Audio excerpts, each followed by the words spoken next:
The explosion came first, a violent roar that split the night in half, then the screaming. Susan Johnson didn't think. She just ran toward the fire. "Sir, don't move! Please, please don't move!" Susan Johnson's voice tore through the night as she sprinted toward the wreck. Her worn sneakers pounded against wet asphalt, each step bringing her closer to the inferno. The black sedan was halfway in the ditch, its front end a tangle of crushed metal and roaring flame. Inside, she could see him, a man pinned against the steering wheel, his face illuminated by fire, coughing smoke into the darkness. Her lungs burned. Her hands trembled. For one terrible second, she wanted to turn back, to disappear into the shadows where she belonged, but his scream ripped through the air and shattered her hesitation. "Help! Somebody! I'm here!" Susan shouted, grabbing the door handle. It wouldn't budge. The heat seared her palms, but she didn't let go. "You're gonna be okay, just hold on." The fire crackled louder, angrier. She could see the flames crawling toward him, swallowing the dashboard. His eyes found hers through the smoke, wide, desperate, drowning in pain. "Who are you?" he gasped.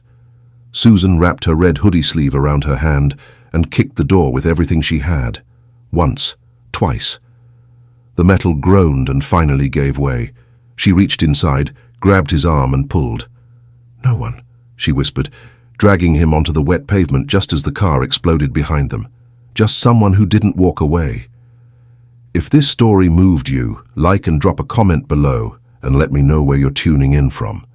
And if you want to see how Susan's act of courage changes both their lives forever, hit that subscribe button.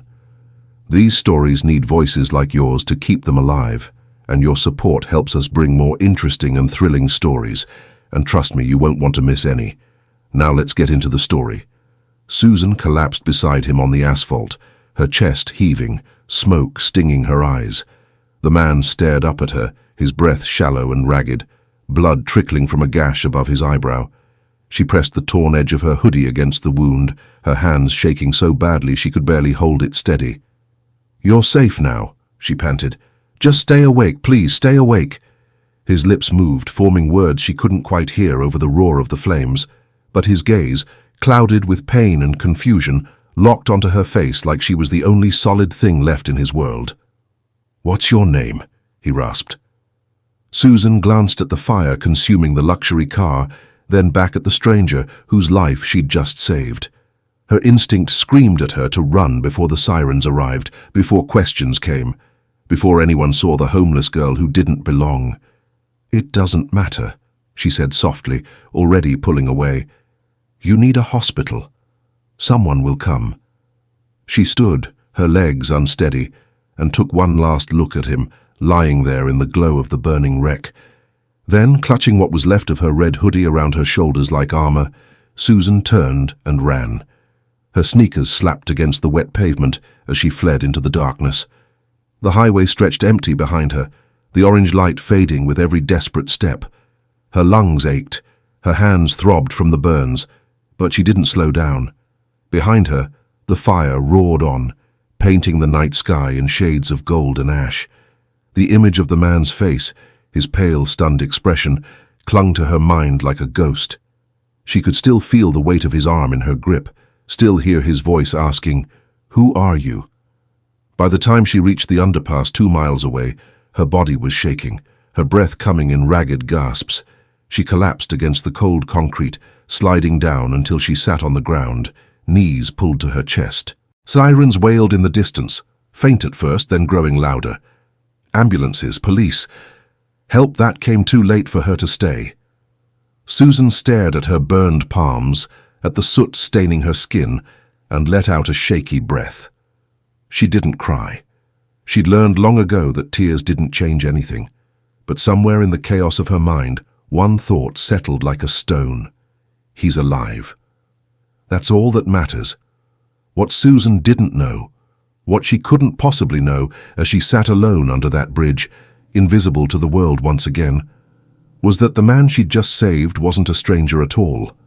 He was Charles William, one of the richest, most powerful men in the city, owner of William Dynamics, a global AI empire worth billions. And when he woke up in that hospital hours later, with fractured ribs and smoke-damaged lungs, there would be only one name on his lips: Susan. Susan woke to the sound of rain drumming against concrete. For a moment, she didn't remember where she was. Her body ached in unfamiliar ways, her shoulders stiff, her throat raw, her hands wrapped in a dull, throbbing pain that pulsed with every heartbeat. She blinked against the grey morning light filtering through the underpass and slowly, painfully pushed herself upright. Her palms screamed in protest. She looked down, and her stomach dropped. Blisters covered both hands, angry red welts that wept clear fluid. The skin around them was blackened with soot, and when she tried to flex her fingers, the movement sent sharp jolts of pain shooting up her arms. Then she remembered. The fire, the screaming, the man's weight as she dragged him from the wreck. His eyes, clouded with pain, staring up at her. "Who are you?" Susan let out a shaky breath and leaned back against the cold concrete pillar. Around her, the underpass was empty, except for a few scattered pieces of cardboard she'd used as a makeshift bed. The city was waking up above her, the distant hum of traffic, the occasional horn, the rhythm of a world that moved forward without noticing the people who lived beneath it. She closed her eyes, but the images came anyway, flames swallowing the hood of the car, metal groaning under the heat, the terrible sound of his scream cutting through the night, her hands yanking at the door, the metal burning through her sleeve. The moment his body went limp in her arms as she pulled him free. "You're safe. Just stay awake." Had he stayed awake? Had the ambulances arrived in time? Susan didn't know. She'd run before she could find out. She forced herself to stand, wincing as her burned palms brushed against her jeans. Her red hoodie, what was left of it, lay crumpled beside her. She picked it up carefully, examining the damage in the morning light. The left sleeve was scorched black, the fabric singed and torn where she'd used it to protect her hands. The hood itself was stained with soot and streaked with something darker. Blood. His blood. Susan folded the hoodie carefully and tucked it under her arm. Then, moving slowly to avoid aggravating her injuries, she made her way out from under the bridge. The rain had stopped, but the streets were still slick with water. Susan walked with her head down, her hands buried in her pockets to hide the blisters. She knew where she was going, the same place she went most mornings when her stomach ached too much to ignore. Grace Community Kitchen sat wedged between a laundromat and a boarded-up convenience store, its faded sign barely visible from the street.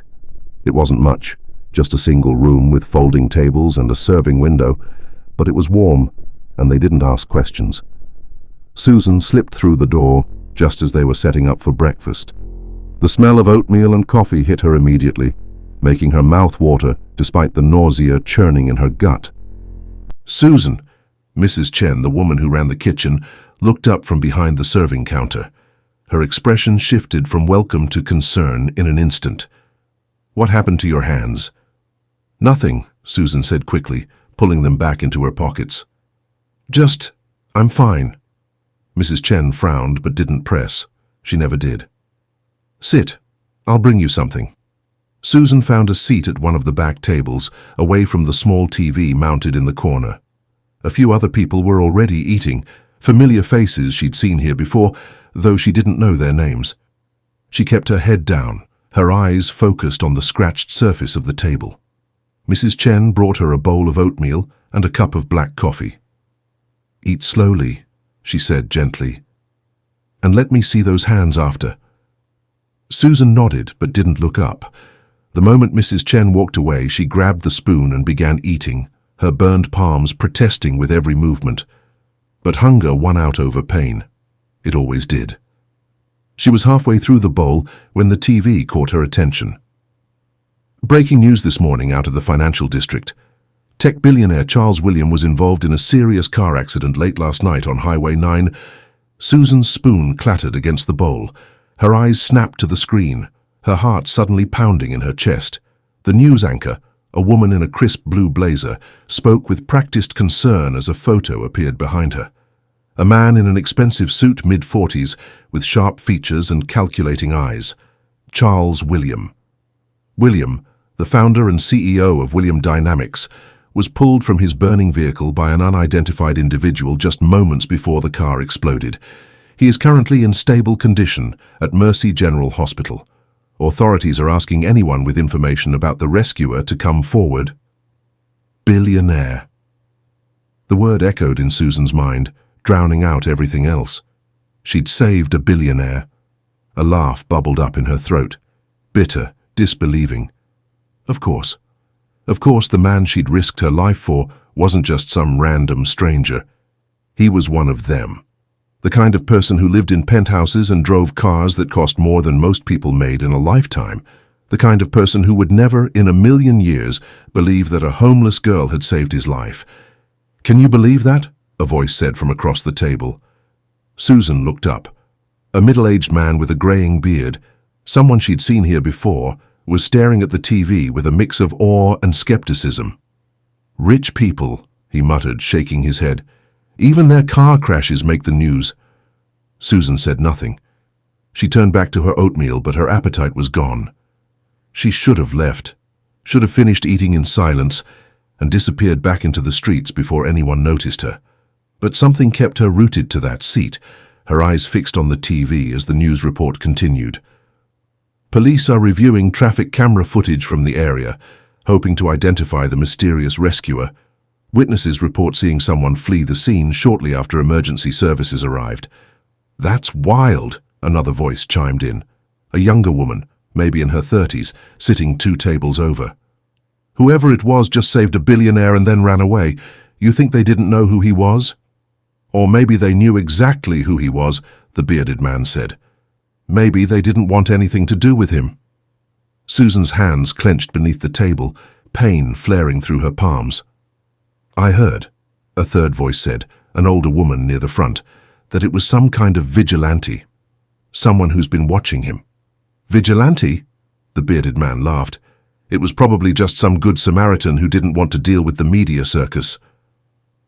Just someone who didn't walk away, Susan thought. The news segment ended, replaced by a commercial for car insurance. The irony wasn't lost on her. Mrs. Chen appeared beside her table, a first aid kit in hand. "All right, let me see."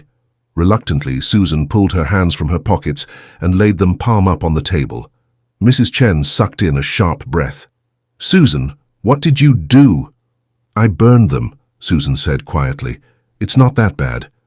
"Not that bad." Mrs. Chen opened the kit and began pulling out gauze and ointment. "These need to be properly bandaged. You're lucky they're not infected already."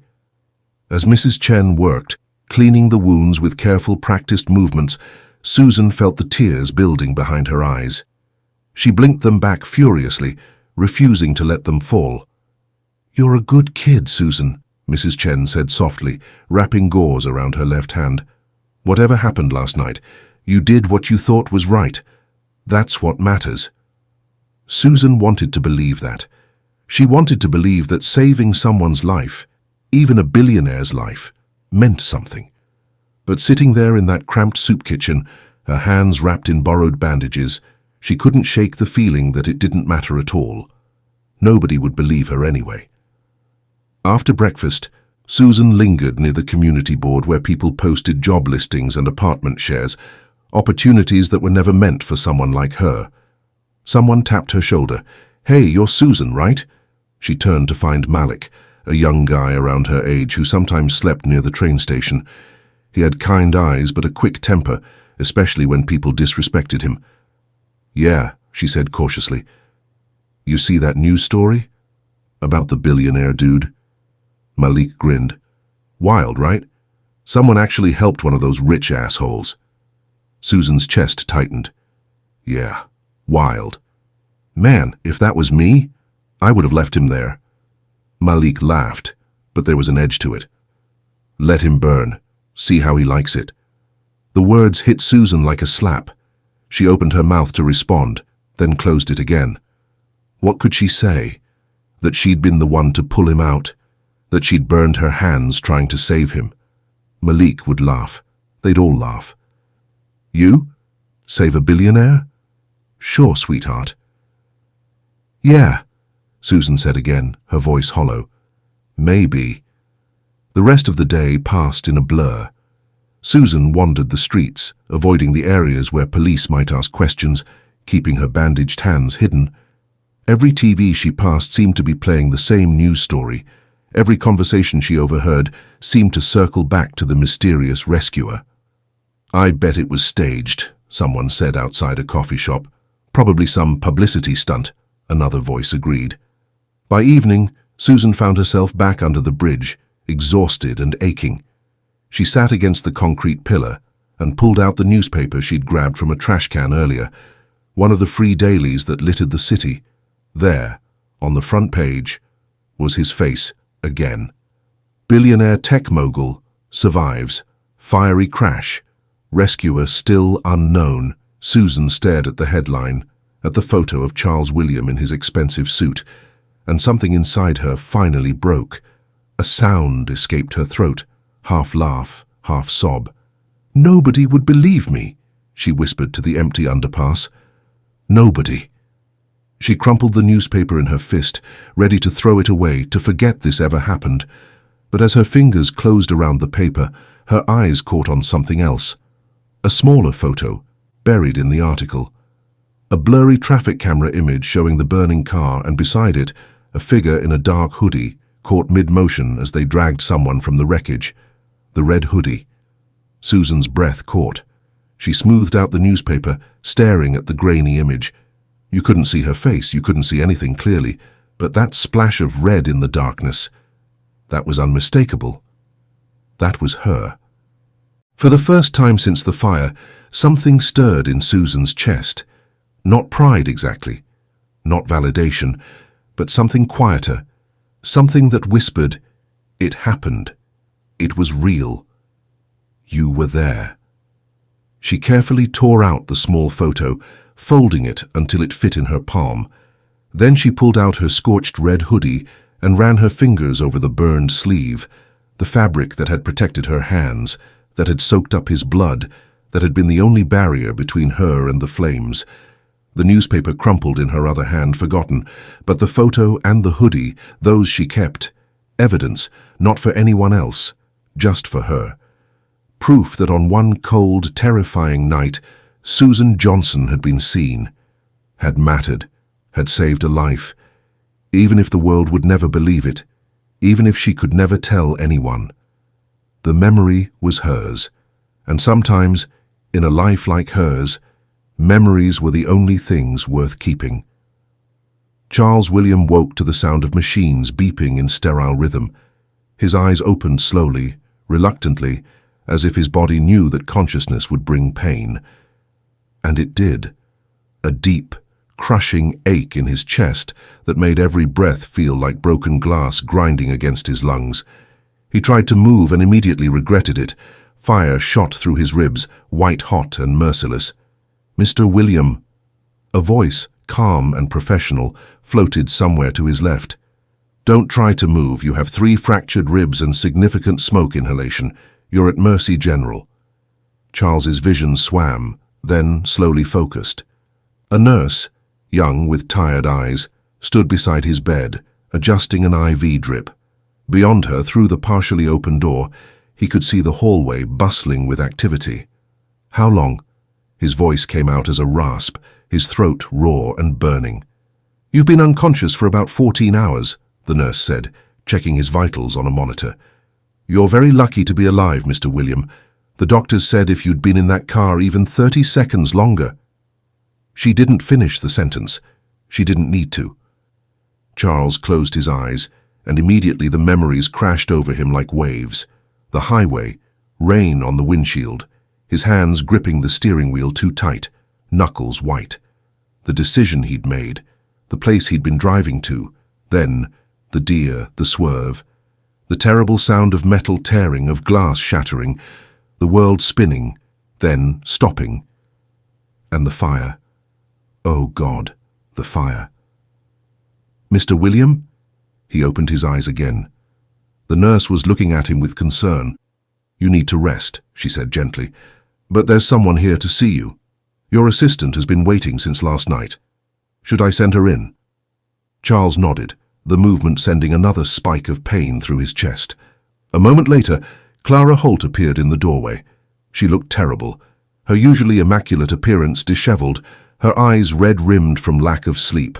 But when she saw him awake, relief flooded her face. "Sir," she breathed, hurrying to his bedside. "Thank God." "Clara." Charles tried to sit up, but his body refused to cooperate. "What happened? After the crash, You almost died," Clara said bluntly, pulling a chair close to his bed. "The car went off the road near the industrial district. By the time emergency services arrived, the vehicle was completely engulfed in flames." She paused, her voice catching. "Sir, they said someone pulled you out before the car exploded. If they hadn't... Someone." The word felt heavy in Charles's mouth. "Who?" "We don't know." Clara pulled out her tablet, her fingers moving quickly across the screen. "There were no witnesses. No one saw what happened. But the paramedics found you on the shoulder of the highway about 20 feet from the wreckage. You were unconscious, but alive."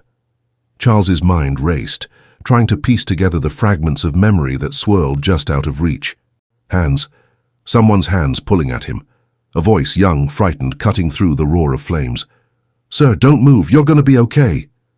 "There was someone," Charles said slowly, his eyes focused on nothing as he chased the memory. "I heard them. I felt..." He touched his forehead, where a bandage covered the cut above his eyebrow. "Someone was there." "The police are reviewing traffic camera footage," Clara said.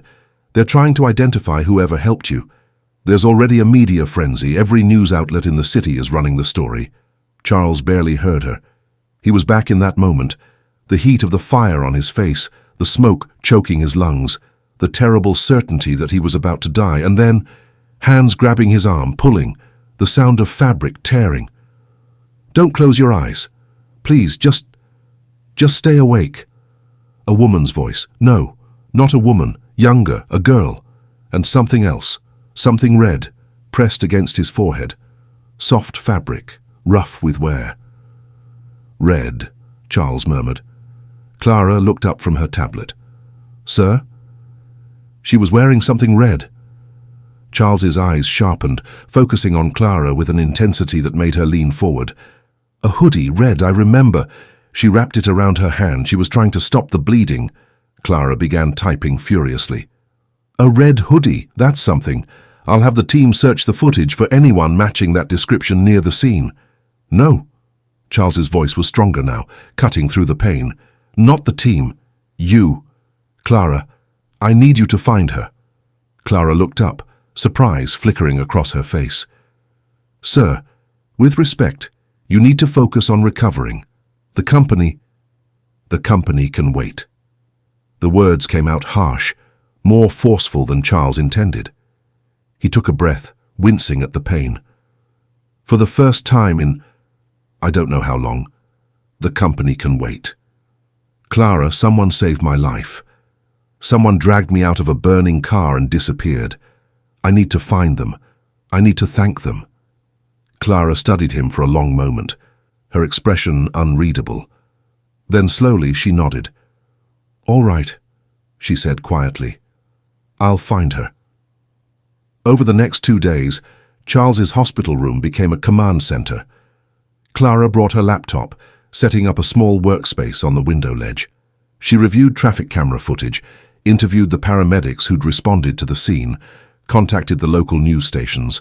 Charles, confined to his bed and medicated for the pain, listened to every update with an obsession that surprised even him. "The cameras near the crash site were damaged in a storm last week," Clara reported on the second morning. "But we did find something from a traffic light about a quarter-mile away. A figure, small, wearing dark clothing, running away from the direction of your accident approximately 8 minutes before emergency services arrived." "Show me." Clara turned her tablet toward him. The footage was grainy, shot from too far away to make out details. But there, a silhouette moving quickly along the shoulder of the highway, something dark wrapped around their shoulders. "Can you enhance it?" Charles asked. "I've already sent it to our tech team." "But Charles..." Clara hesitated. Even if we identify who this person is, they clearly didn't want to be found. They left before the police arrived. No one has come forward despite the reward we posted." "Reward?" Charles's eyebrows lifted. $50,000, Clara said, "for information leading to the identity of your rescuer. It was announced yesterday morning." Charles leaned back against his pillows, his mind working. $50,000 was a fortune for most people.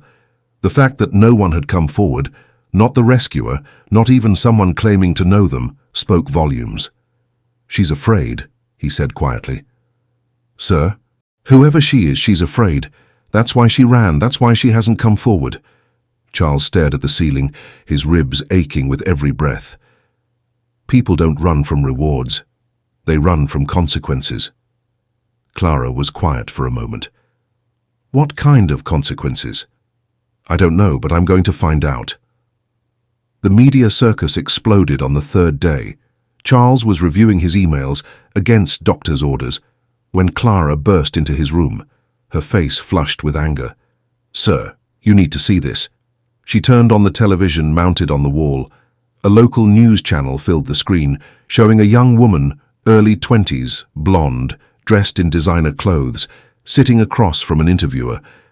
"And that's when I knew I had to do something," the woman was saying, her voice trembling with practiced emotion.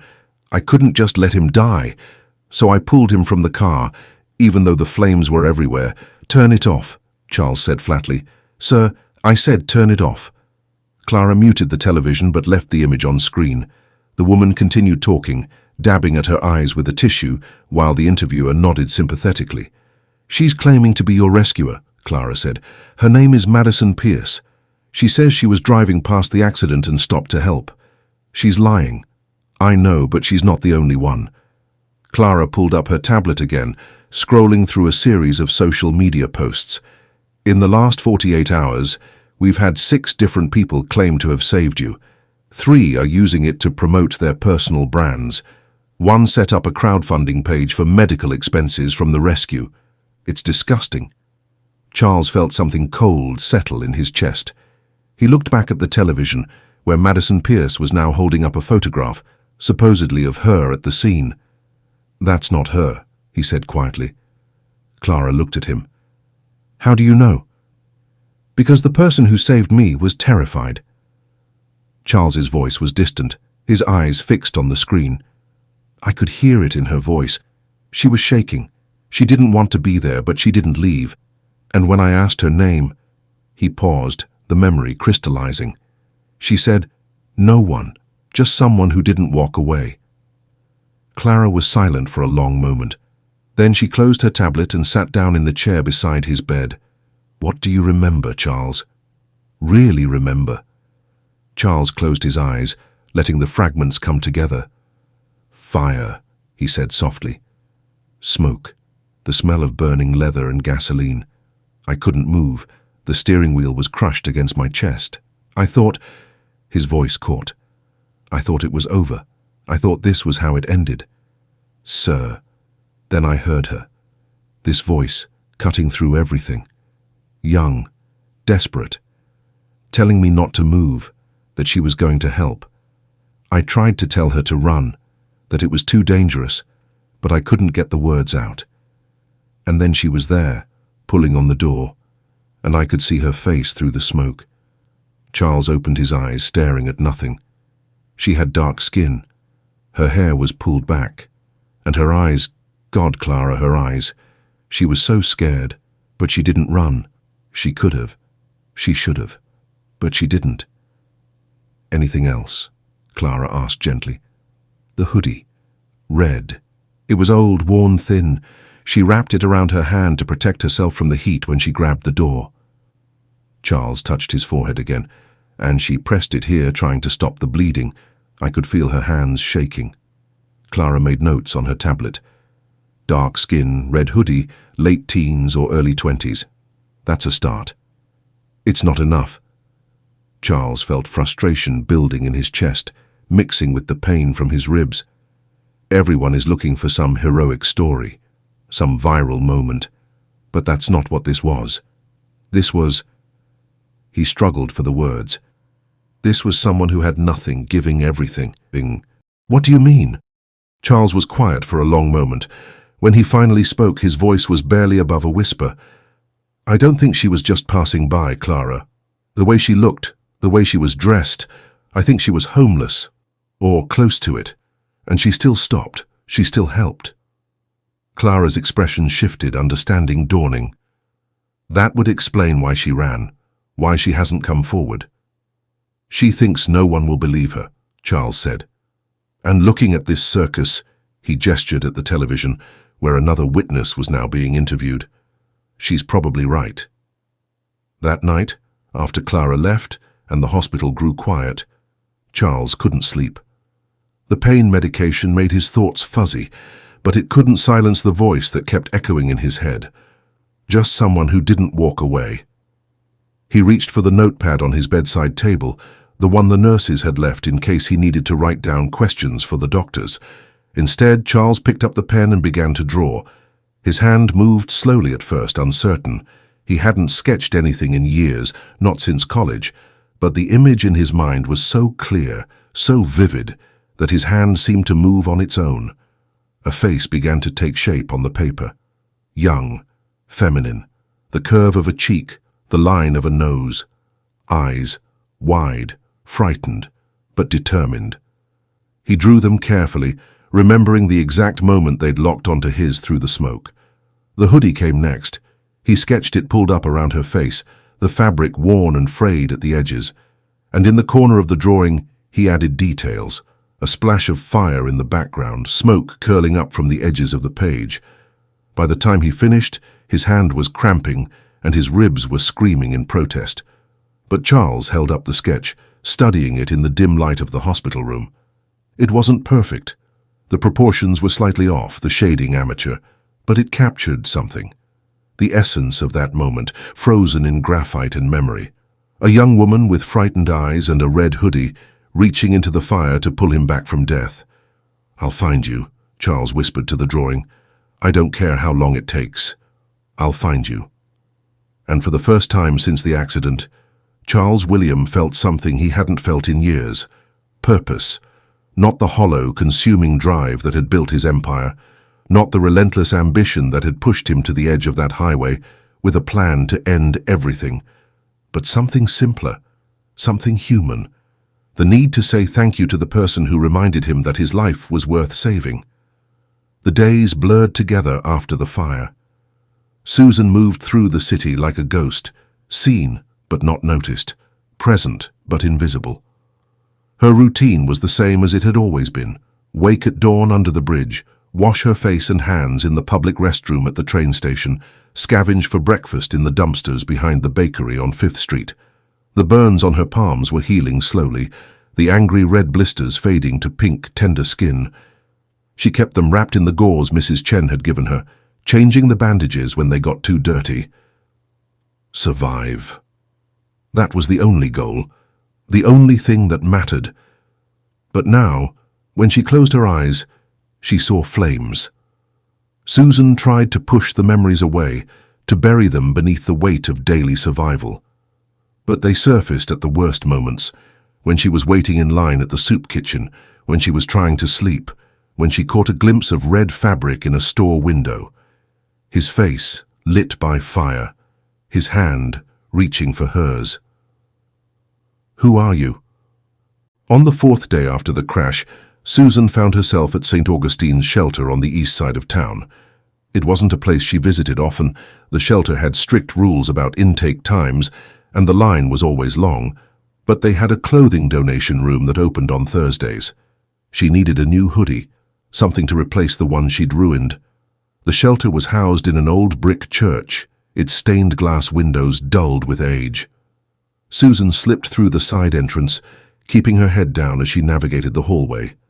The smell hit her immediately, industrial cleaner mixed with unwashed bodies and cheap coffee.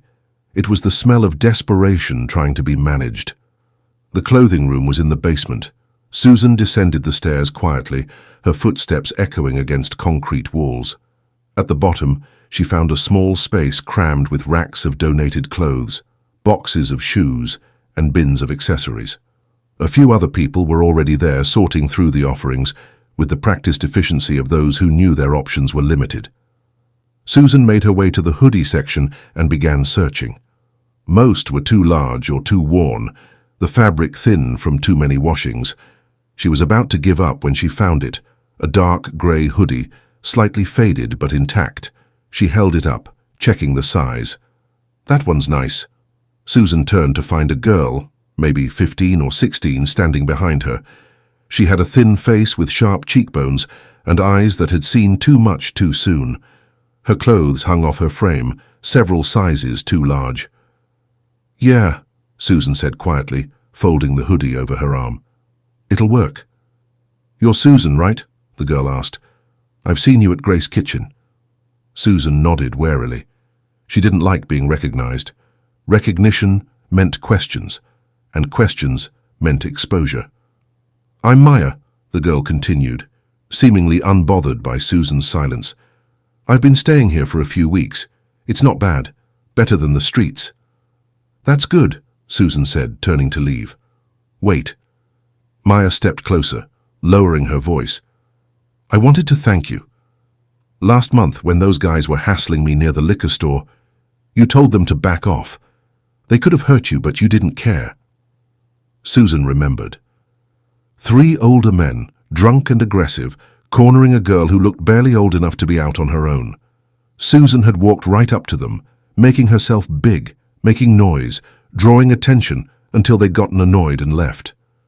"It was nothing," Susan said. "It wasn't nothing to me." Maya's eyes were intense, grateful. "You didn't have to do that, but you did. Just like you helped the kids here, sharing food, keeping watch when people are sleeping. You think nobody notices, but we do." Susan felt something uncomfortable twist in her chest. She didn't want gratitude. She didn't want to be seen. "I need to go," she said, moving toward the stairs. "Susan—" But Susan was already climbing, the grey hoodie clutched tightly in her hands. She found Reverend Thomas in the main hall of the shelter, serving lunch to a line of tired, hungry faces. He was an older man, late 60s, with dark skin weathered by time and silver-white hair cropped close to his head. He moved with the slow, deliberate grace of someone who understood that rushing helped no one. Susan had encountered him a few times before. He never preached at her, never tried to save her soul. He just offered food, a kind word, and a space that was safe for a few hours. "Susan," he said warmly when he spotted her, "haven't seen you in a while. You hungry?" "No, thank you." Susan held up the hoodie. "I just needed this." Reverend Thomas studied her for a moment, his gaze taking in the bandages still visible on her hands, the shadows under her eyes, the way she held herself, coiled tight, ready to run. "Come sit with me for a minute," he said gently. "Just to rest. You look like you could use it." Susan wanted to refuse, but her legs ached from walking all morning, and the shelter was warm. After a moment, she nodded. They sat at one of the long tables near the back, away from the main crowd. Reverend Thomas poured her a cup of coffee from a thermos and pushed it across the table. "I've been hearing things about you," he said conversationally. "People say you've been helping out around here, sharing your food with the younger kids, making sure they're safe." Susan wrapped her hands around the cup, feeling the warmth seep through her bandages. "It's nothing." "It's not nothing, child." Reverend Thomas leaned back in his chair, his eyes kind but knowing. Kindness is never nothing, especially when it comes from someone who has so little to give. Susan said nothing. She stared into the dark liquid in her cup, watching steam curl upward. "You carry fire in your heart," Reverend Thomas continued, his voice dropping to something more intimate, more true. "I can see it. The way you look out for others, the way you step up when nobody else will. That's a gift, Susan, a rare one." Susan's throat tightened. "If it's a gift, it's not a very good one." "Why do you say that?"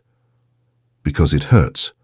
Because every time she helped someone, every time she gave away food she could barely spare, or put herself between danger and someone weaker, it took something from her. It reminded her that she was human, that she still felt things, that she hadn't become as numb as she needed to be." "Because it burns me too," Susan whispered, surprised by her own honesty. Reverend Thomas was quiet for a long moment. Then he reached across the table and placed his weathered hand over hers, careful of the bandages. "Fire can destroy," he said softly. "But it can also illuminate. It can warm. It can guide people home when they're lost in the dark. Don't let the world convince you that your light is a burden, child. It's your strength." Susan felt tears prick at her eyes. She blinked them back furiously, pulling her hands away and standing abruptly. "I should go," she said, her voice rough. "Susan." Reverend Thomas stood as well. "If you ever need anything, a place to stay, someone to talk to, you come find me, you hear?" Susan nodded quickly and turned away before the tears could fall. She spent the afternoon in the library, one of the few public spaces where she could sit for hours without being asked to leave. The main branch downtown had computers available for public use, and Susan had learned how to navigate the internet during her time on the streets. It was a window into a world she could observe, but never quite touch. Today she intended to avoid the news, to lose herself in something, anything that had nothing to do with burning cars or billionaires or mysterious rescuers. But the moment she logged into the computer, the homepage of the browser displayed a news headline in bold letters: "Search intensifies for billionaire's mysterious rescuer. $50,000 reward offered." Susan's hands froze over the keyboard. $50,000. She clicked on the article before she could stop herself. Her eyes scanned the text: police interviews, witness accounts, traffic camera analysis. And then, halfway down the page, she saw it. According to hospital sources, William remembers fragments of the rescue. He describes his savior as a young woman wearing a distinctive red hoodie. "She saved my life," William stated in a brief press conference, "and I need to find her to thank her properly." Below the text was a blurry photograph, a still from security footage. A dark figure on a highway shoulder, barely visible in the distance, but there, unmistakable even in the grainy image, was a splash of color. Red. Susan's heart began to pound. She scrolled down, reading more. The searchers captivated the city, with dozens of people coming forward, claiming to be the mysterious rescuer. However, William's team has dismissed most claims as false. "We're looking for someone specific," stated Clara Holt, William's executive assistant. "Someone who doesn't want to be found. Someone who saved a life and then disappeared without asking for anything in return." A video was embedded in the article. Susan hesitated, then clicked play. Charles William appeared on screen, sitting in what looked like a hospital room. He was thinner than in his official photographs, his face pale and drawn. His eyes, even through the screen, held an intensity that made Susan's breath catch. "If you're watching this," he said, his voice rough but steady, "I want you to know that I'm alive because of you. I don't know who you are. I don't know why you stopped when so many others would have kept driving. But you gave me a second chance at life, and He paused, emotion flickering across his face. "I need to thank you. Not with money, not with publicity. Just thank you. Please, come forward. Let me meet you." The video ended. Susan sat frozen, staring at the screen.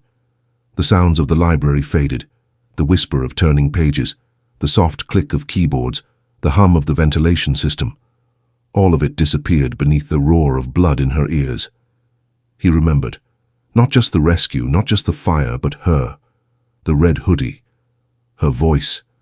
"If you're watching this..." Susan closed the browser window with shaking hands. She stood up from the computer, grabbed her backpack, and walked out of the library on legs that felt disconnected from her body. Outside, the afternoon sun was beginning to dip toward the horizon, painting the sky in shades of orange and gold. The city moved around her, people rushing to catch buses, street vendors calling out their wares, the endless hum of traffic and conversation. Susan walked without direction, her mind spinning. $50,000. That was more money than she'd seen in her entire life. It could change everything. Get her off the streets, give her a chance to rebuild, to start over. But to claim it, she'd have to step forward. She'd have to stand in front of cameras and reporters and prove that she, a homeless girl with no address, no job, no credibility, was the one who'd saved a billionaire's life. And they would destroy her. She'd seen how the media worked. They'd dig into her past, find the records of foster homes and juvenile detention. They'd interview people who remembered her as the angry kid, the troubled teenager, the girl who couldn't be saved. They'd twist her act of courage into something suspicious. Maybe she caused the accident. Maybe she was there to rob him. Maybe this whole thing was a scam. Or worse, they'd turn her into a spectacle. The homeless hero. A feel-good story to be consumed and forgotten in a week. She'd become a symbol, not a person. Something for people to point at and say, "See? Anyone can make a difference," before going back to ignoring girls like her on the streets. Susan found herself back at the underpass as dusk settled over the city. She sat down in her usual spot, pressing her back against the concrete pillar. From her backpack she pulled out the small folded photograph she'd torn from the newspaper, the blurry traffic camera image of her pulling Charles from the wreckage. She stared at it for a long time, her fingers tracing the splash of red. "I need to thank you." His voice echoed in her mind. Not the polished businessman from the official photos, but the raw, honest voice from the video. The voice of someone who understood that gratitude wasn't about money or publicity. It was about connection, about one human being acknowledging another. "I don't need credit," Susan whispered to the empty underpass, her voice nearly lost beneath the rumble of traffic overhead. "I didn't do it for credit. I didn't do it for money or fame or any of that." She folded the photograph carefully and tucked it back into her pocket. "I just hope he's okay." The words hung in the air, simple and true, because that was all that mattered, wasn't it? Not the reward, not the recognition. Just the knowledge that when she'd run toward that burning car instead of away from it, she'd made a choice that mattered. She'd saved a life. And maybe, just maybe, that was enough. Susan pulled the new grey hoodie from her backpack and put it on, zipping it up against the evening chill. The red one was folded at the bottom of her bag, hidden away. She couldn't wear it anymore, not with everyone in the city looking for the girl in red. But she wouldn't throw it away either. It was proof, not for the world, just for her. Proof that once, in the middle of the darkest night, Susan Johnson had been someone's angel, even if she was the only one who would ever know it. That night, Susan lay on her makeshift bed of cardboard and tried to sleep. But every time she closed her eyes, she saw Charles Williams' face on that computer screen, the intensity in his eyes, the raw vulnerability in his voice. "I need to thank you." Part of her, a small, desperate part she tried hard to ignore, wanted to go to him, to step forward and say, "It was me, I'm the one you're looking for." But she knew what would happen. She'd seen it play out 100 times in her life.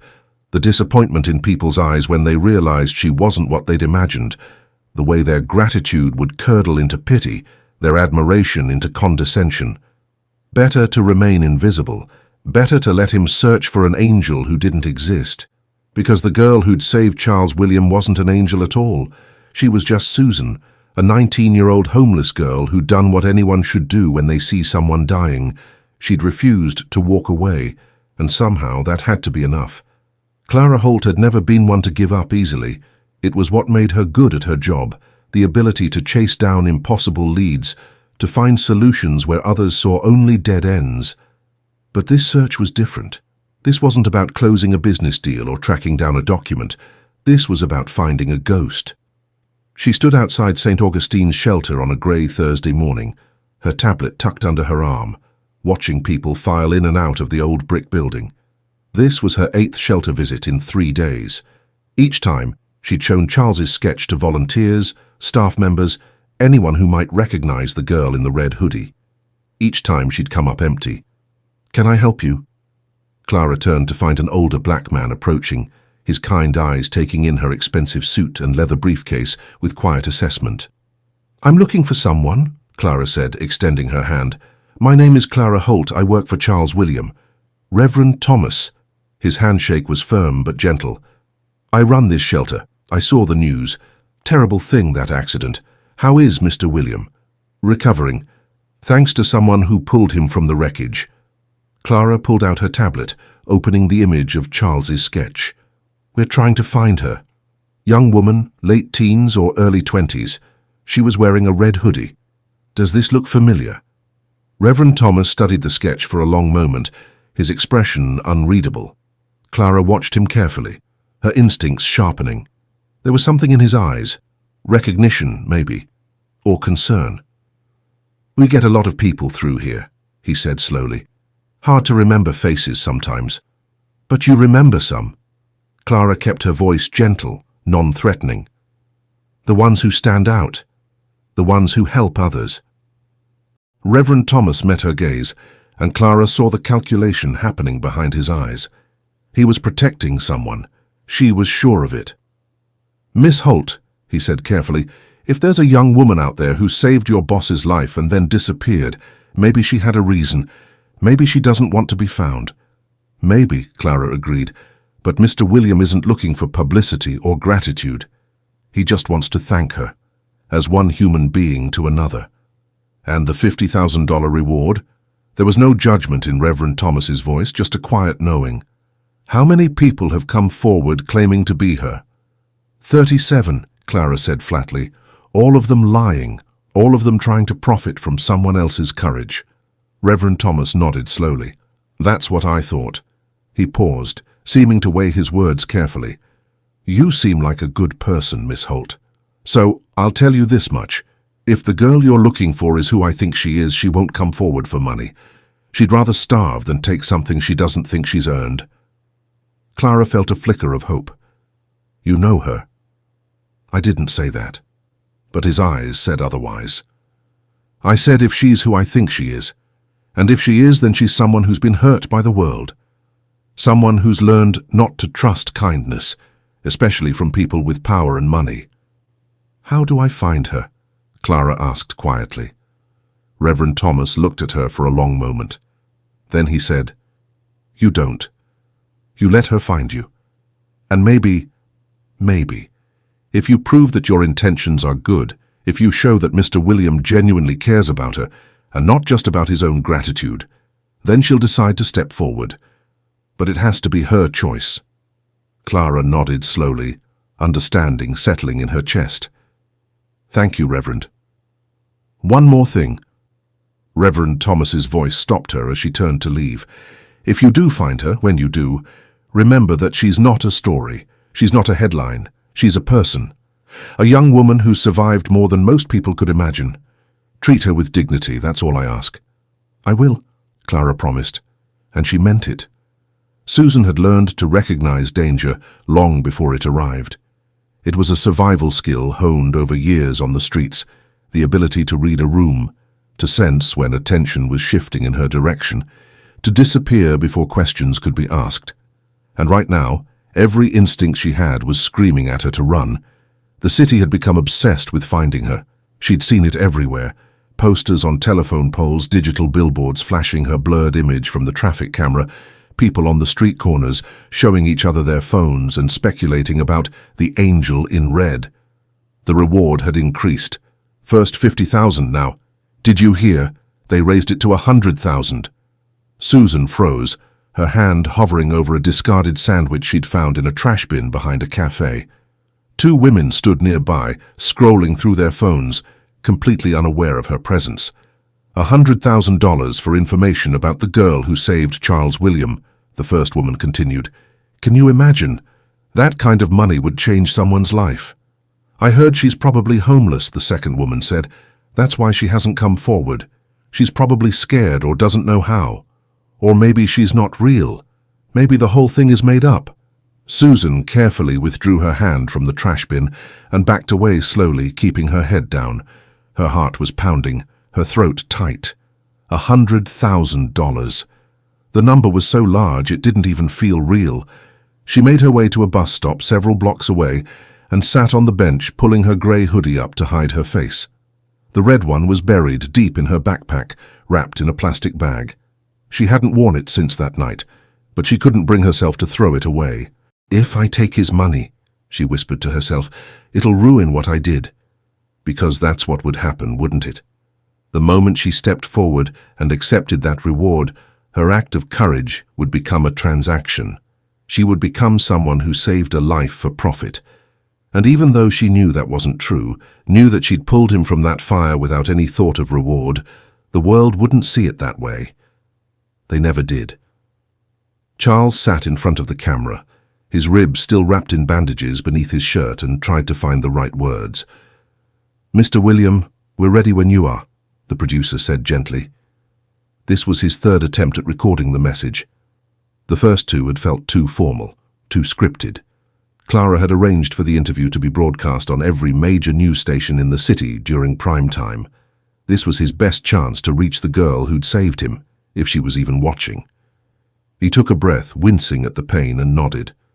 "Let's go." The camera's red light blinked on. "I don't know your name," Charles began, speaking directly to the lens as if he were speaking to her. "I don't know where you are or why you ran, but if you're listening, if you're watching this, I need you to hear me." He paused, gathering his thoughts. 5 days ago, I should have died.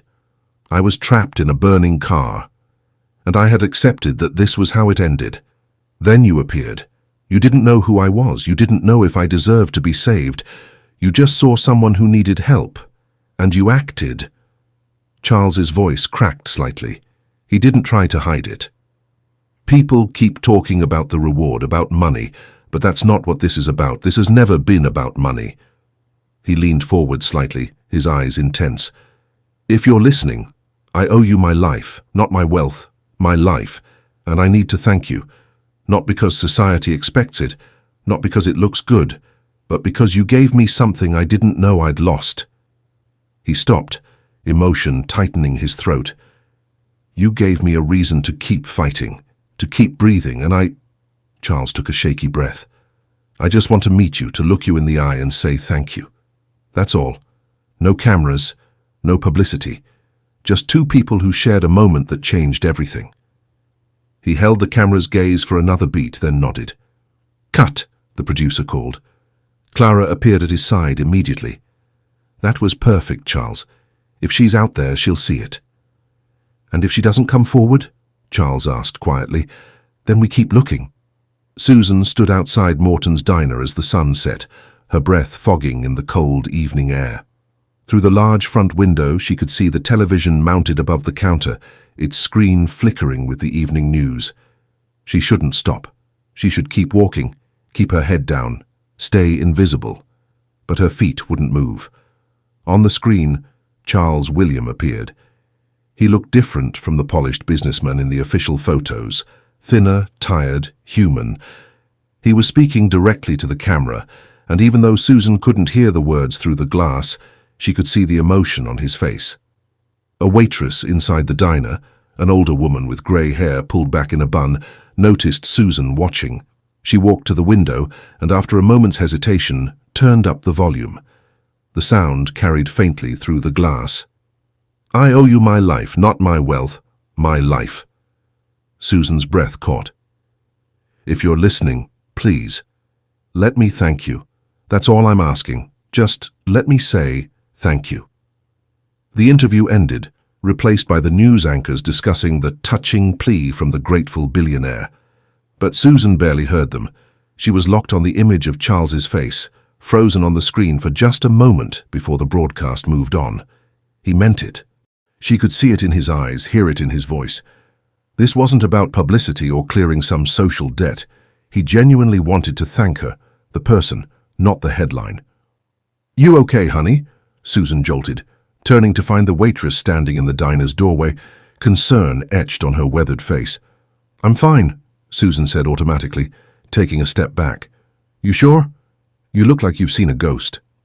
The waitress's eyes were kind, genuinely worried. "You hungry? I can get you something." "No. Thank you, I'm fine." Susan turned and walked away quickly, her hands shoved deep in her pockets. But she couldn't walk fast enough to escape the image burned into her mind. Charles William, looking into that camera, speaking words meant only for her. "I owe you my life." She made it 2 blocks before she had to stop. Her vision blurred, and she realized with shock that she was crying. The tears came silently, streaming down her cheeks as she stood in the shadow of a closed storefront.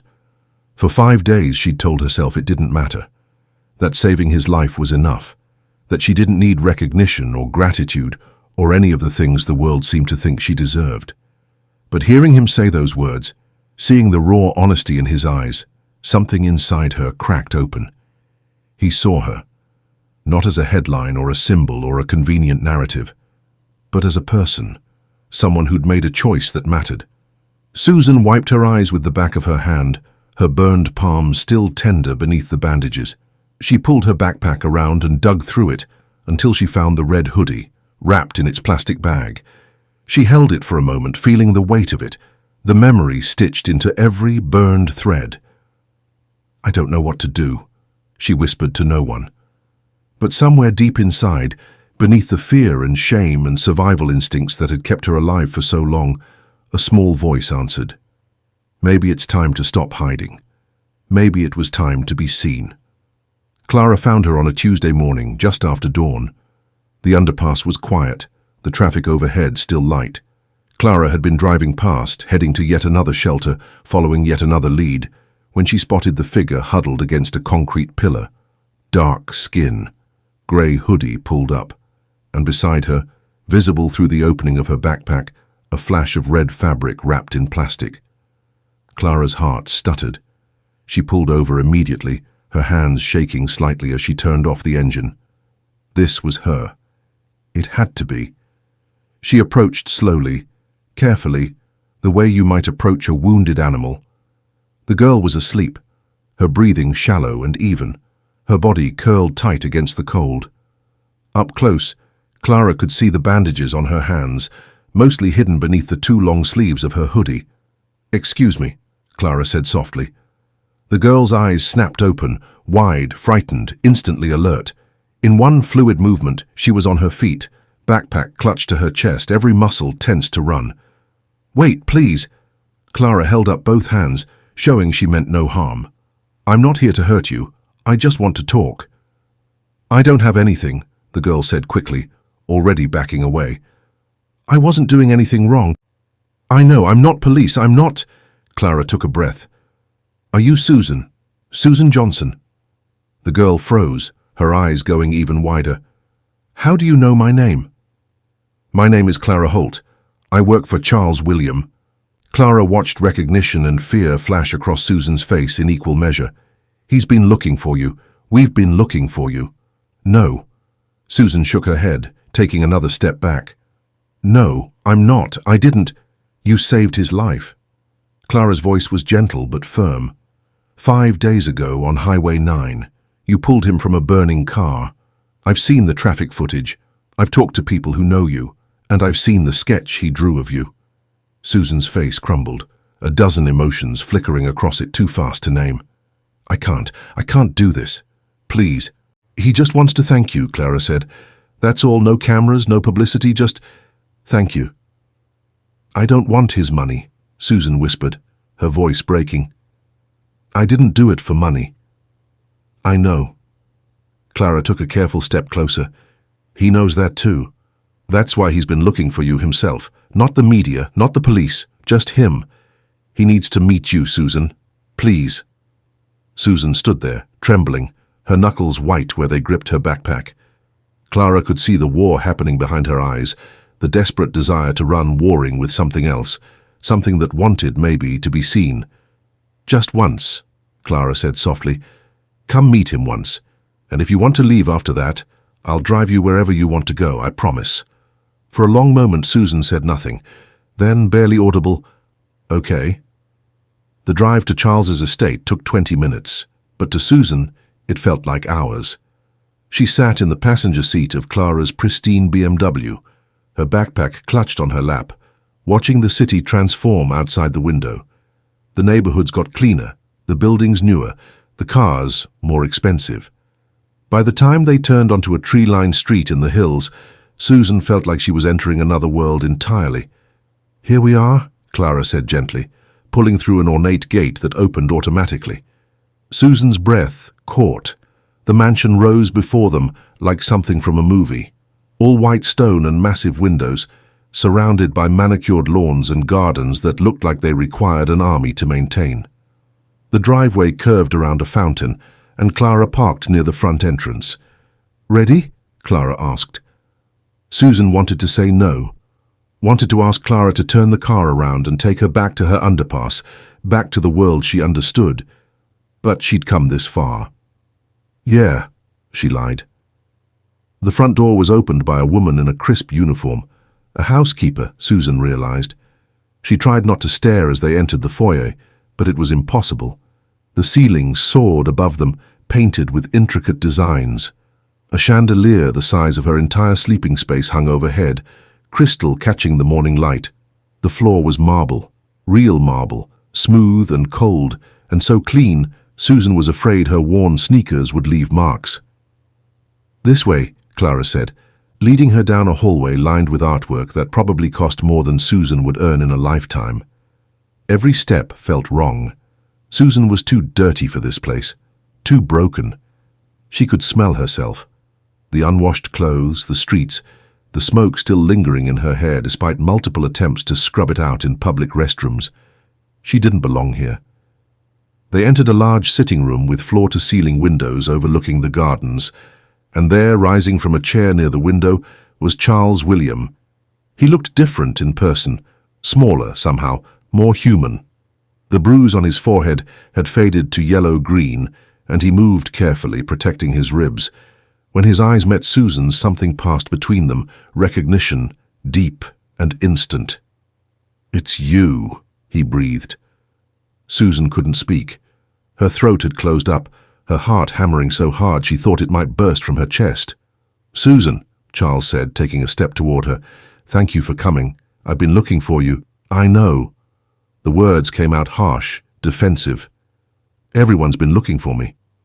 Charles stopped, seeming to read the fear in her stance. "Please sit. Can I get you anything? Water? Food?" "I'm fine." Susan didn't move from where she stood near the doorway, her escape route still clear. Charles exchanged a glance with Clara, who nodded and quietly excused herself, closing the door behind her. Suddenly it was just the two of them, the billionaire and the homeless girl, standing in a room that cost more than Susan had ever imagined owning. "I want to thank you," Charles said carefully, "for what you did, for saving my life." "You already did. On TV." Susan's hands were shaking. She shoved them into her pockets. "That wasn't enough. I needed to say it to you, to see you." Charles's voice was earnest, raw. "What you did, Susan, you could have died. That car could have exploded while you were pulling me out. But you didn't run. You didn't walk away." "Anyone would have done the same thing," Susan said, even though they both knew that wasn't true. "But they didn't. You did." Charles moved slowly to a desk near the window and picked up a folder. "I want to give you something. The reward, of course, but also I've set up a trust fund. Enough to get you off the streets, to get you housing, education, whatever you need to—" "No." The word came out sharp, cutting through Charles's speech like a knife. Susan took a step back, her whole body going rigid. "Susan, no, I don't want your money." Her voice was rising now, panic threading through every word. "I didn't save you for money. I didn't do it so you could fix me like I'm some kind of project. That's not what this is." "Yes, it is." Susan's eyes were burning with tears she refused to let fall. "That's what it always is. Rich people throw money at problems so they don't have to actually see them, so they can feel good about themselves. But I'm not a problem to be solved. I'm not—" Her voice broke. "You don't owe me anything," she said, quieter now but no less intense. "I didn't do it for this. I did it because it was the right thing to do, because you were dying and I couldn't just walk away." "I know," Charles said gently. "Susan, I know. This isn't about owing you. This is about—" But Susan wasn't listening anymore.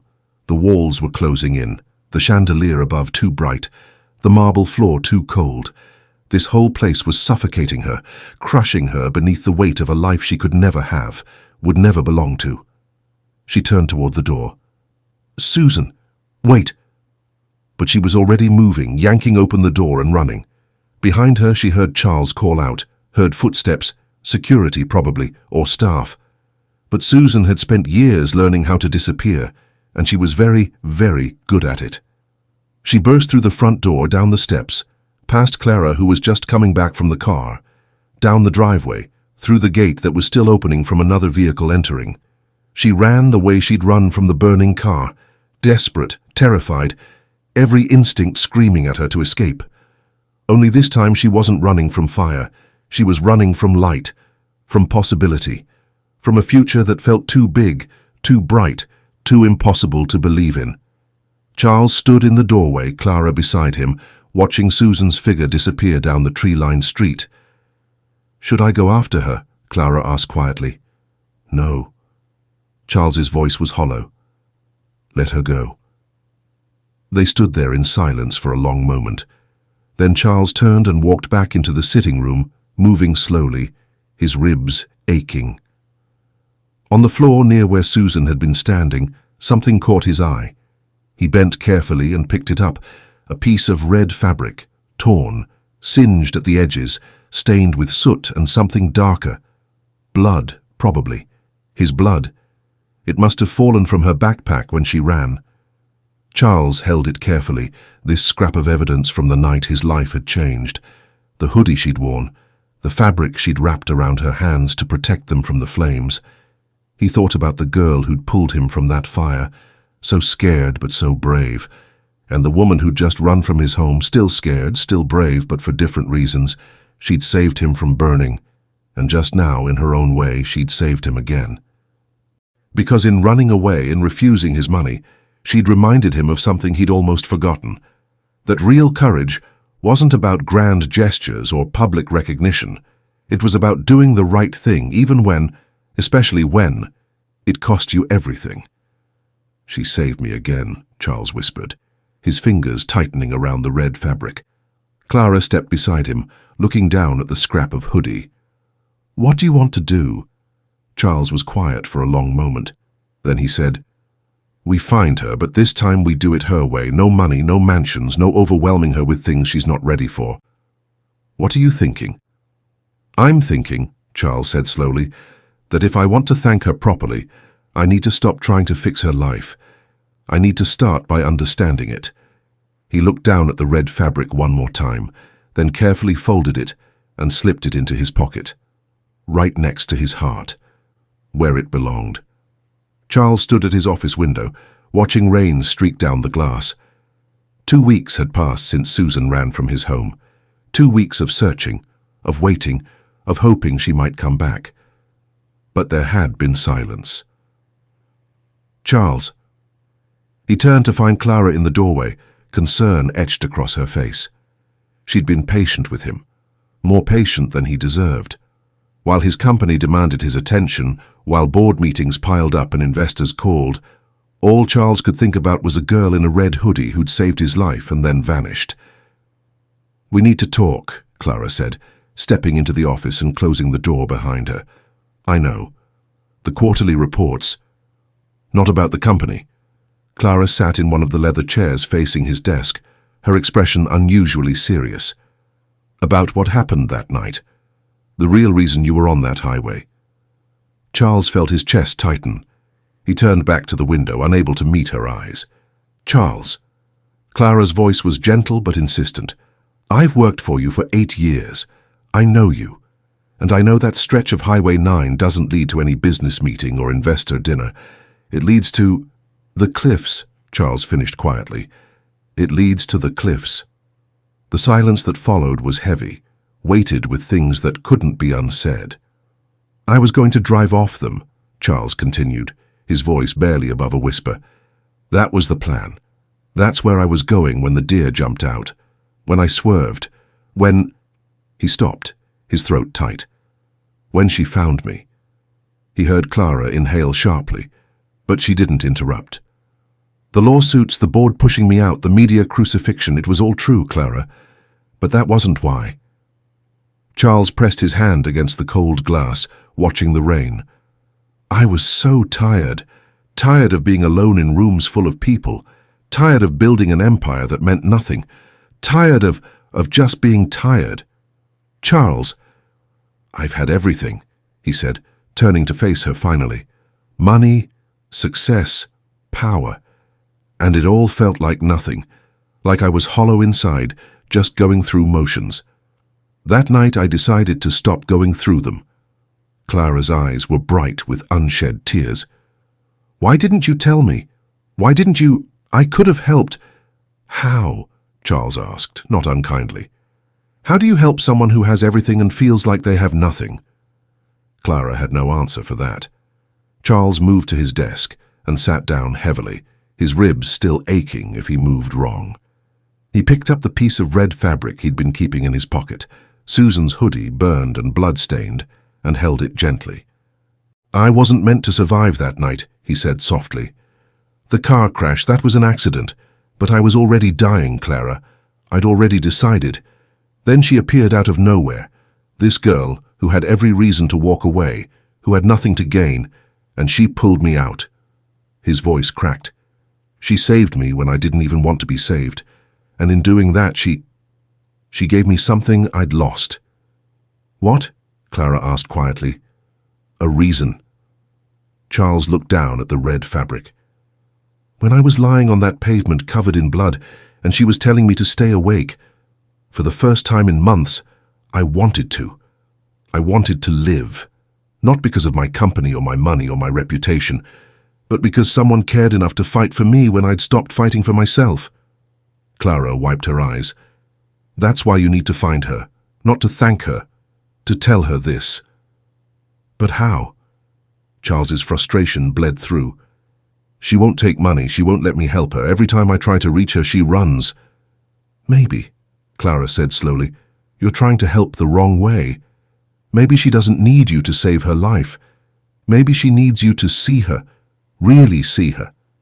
Charles was quiet, turning Clara's words over in his mind. "What if," Clara continued, "instead of trying to bring her into your world, you step into hers? Not with money or grand gestures, just show up, the way she showed up for you." Charles looked at the red fabric again, at the burn marks and bloodstains, evidence of a girl who'd risked everything for a stranger. "Tell me where to start," he said. Susan knelt on the floor of St. Augustine's shelter, a paintbrush in her bandaged hand, carefully applying a fresh coat of pale blue to the walls of the children's room. The shelter had been struggling, the heating system failing, the roof leaking, supplies running low. When Susan had shown up 3 days ago and asked Reverend Thomas if there was anything she could do to help, he'd handed her a paintbrush with a grateful smile. "The kids deserve something beautiful to look at," he'd said, "even if it's just a clean wall." So Susan painted. It gave her hands something to do, her mind something to focus on besides the memory of Charles William's mansion, the marble floors, the desperate look in his eyes when she'd run. "You're doing good work." Susan looked up to find Reverend Thomas standing in the doorway, 2 cups of coffee in his hands. He offered her one, and she took it gratefully, her shoulders aching from the repetitive motion.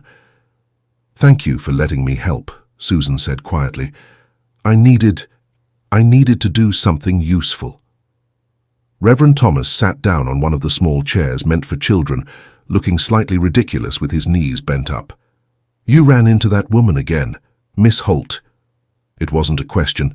Susan had told him about Clara finding her, about the visit to the mansion. She'd needed to tell someone, and Reverend Thomas was one of the few people who never judged her. "I couldn't stay there," Susan said, staring into her coffee. "It was too much, too big, too clean, too different from your world," Reverend Thomas finished gently. "He wanted to give me money, a trust fund, like I was some kind of charity case." Susan's hands tightened around the cup. "I know he meant well. I know he was trying to help. But accepting help means admitting you need it," Reverend Thomas said. "And you've spent so long proving you can survive on your own that needing someone feels like weakness." Susan looked at him, startled by how well he understood. "It's not weakness, child," he continued.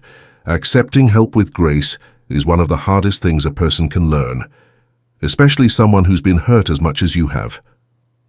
"I don't know how to be around people like him," Susan admitted. "People with that kind of money, that kind of power. They don't see people like me. Not really. We're just problems to solve, boxes to check so they can feel good about themselves." "Maybe," Reverend Thomas said, "or maybe Charles William sees you better than you think. After all, he's been searching for you for weeks, not for publicity, not for tax benefits, just to say thank you." Susan was quiet, remembering the look on Charles's face when she'd refused his help. He'd seemed genuinely hurt, genuinely confused about why she'd run. "I don't know what he wants from me," she whispered. "Maybe nothing," Reverend Thomas said. "Maybe he just wants you to know that your life, your choice to save him, mattered. And maybe you need to hear that just as much as he needs to say it." That afternoon, Susan was carrying boxes of donated clothes to the storage room when she noticed something different. The heating system, which had been broken for weeks, was running. Warm air flowed from the vents, the first real heat the shelter had seen since winter began. "Reverend Thomas?" Susan called out. "Did you get the heating fixed?" Reverend Thomas emerged from his office, a curious expression on his face. "I got a call this morning. Anonymous donor paid to have it repaired.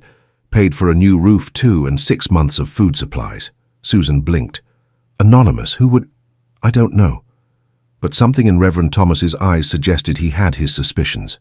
Whoever it is, they care about this place, about the people here. Over the next few days, Susan noticed more changes. New beds arrived for the sleeping rooms. The kitchen received updated appliances. A teacher volunteered to start holding GED classes in the community room. Each improvement came with the same explanation: anonymous donor. Susan tried to focus on her work, painting, organizing, helping with meal service. But she couldn't shake the feeling that something was happening, something connected to her in ways she didn't quite understand. It was Maya who brought her the envelope. "This was in the donation box," the young girl said, handing Susan a plain white envelope. "It has your name on it." Susan's hands trembled as she opened it. Inside was a single piece of paper with a handwritten note. The handwriting was masculine, careful, each letter formed with deliberate precision. She read, "Dear Susan, I know you don't want money. I know you don't want grand gestures or public recognition. I understand that now, but I also know that St. Augustine's shelter has been struggling, that Reverend Thomas has been trying to keep it running with limited resources, that the children who come here deserve warmth and safety and hope. You gave me hope when I had none. Let me do the same for others, not because I'm trying to repay you, but because you reminded me what it means to see people who need help and not walk away. This isn't about you and me. It's about all the people you care about, the ones you share your food with, the ones you protect, the ones you paint beautiful walls for so they have something clean to look at. Let me help them, please." From someone who didn't walk away, Susan's vision blurred as tears spilled down her cheeks. She sank onto one of the shelter's worn couches, the letter clutched in her hands, her whole body shaking with emotion she'd kept locked away for so long. He understood. Charles William, billionaire, tech mogul, man from a completely different world, understood. He wasn't trying to save her. He wasn't trying to fix her. He was trying to help the people she loved, the community she'd chosen, the place where she'd found purpose, and he'd signed it with her own words, the words she'd spoken to him that night on the burning highway. Just someone who didn't walk away. "Susan?" Reverend Thomas appeared beside her, concern in his voice. "Child, what's wrong?" Susan couldn't speak. She just handed him the letter and let the tears fall, let herself feel all the things she'd been pushing down. The fear, the gratitude, the strange, fragile hope that maybe, just maybe, she didn't have to carry everything alone. Reverend Thomas read the letter slowly, then sat down beside her. He didn't say anything. He just put his arm around her shoulders and let her cry. And for the first time since the fire, Susan let herself believe that maybe being saved wasn't the same as being weak. Maybe sometimes the bravest thing you could do was let someone else carry part of the weight, even if that someone was a billionaire who decided that the best way to thank her was to love the people she loved. "He's a good man," Reverend Thomas said quietly. Susan nodded, wiping her eyes with the back of her hand. "I think maybe he is. So what are you going to do?" Susan looked down at the letter again, at the careful handwriting, at the signature that mirrored her own words back to her. "I don't know," she whispered. "But maybe I don't have to run anymore." Snow fell softly over the city the night Charles William walked through the doors of St. Augustine's shelter. He'd left his car 3 blocks away, left his security detail behind, left everything that marked him as someone important. Tonight he was just a man looking for someone who'd given him back his life. The shelter was warm, thanks to the new heating system, and filled with the quiet sounds of people settling in for the night. Soft conversations, the rustle of blankets, the distant clatter of dishes from the kitchen. Charles stood in the entryway for a moment, taking it in. This place that Susan had chosen to give her time to, her energy to, her heart to. "Can I help you?" Charles turned to find Reverend Thomas approaching, his expression shifting from welcoming to recognition in an instant. "Mr. William," the Reverend said quietly, "I wondered when you might show up in person." "Is she here?" Charles asked, his voice low. "Susan?"